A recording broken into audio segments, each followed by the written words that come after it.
शांती। आज आहे 12 फेब्रुवारी 2026 ची मुरली। महावाक्य आहे, गोड मुलांनो, ही कयामतची अर्थात महाविनाशाची वेळ आहे। रावणाने सर्वांना कबरदाखल केले आहे। बाबा आले आहेत अमृत वर्षा करून सोबत घेऊन जाण्यासाठी।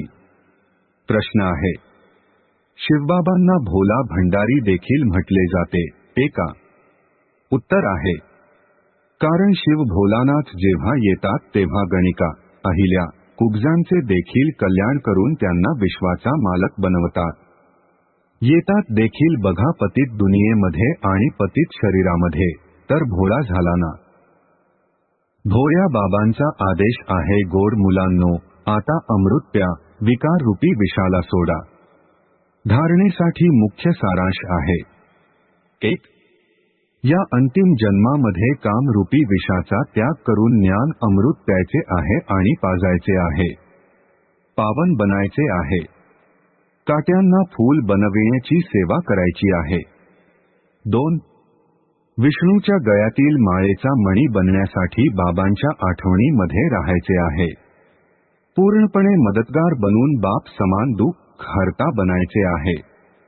आजचे वरदान आहे, आपल्या अलौकिक रूहानी वृत्तीद्वारे सर्व आत्म्यांवर आपला प्रभाव टाकणारे मास्टर ज्ञानसूर्य भव।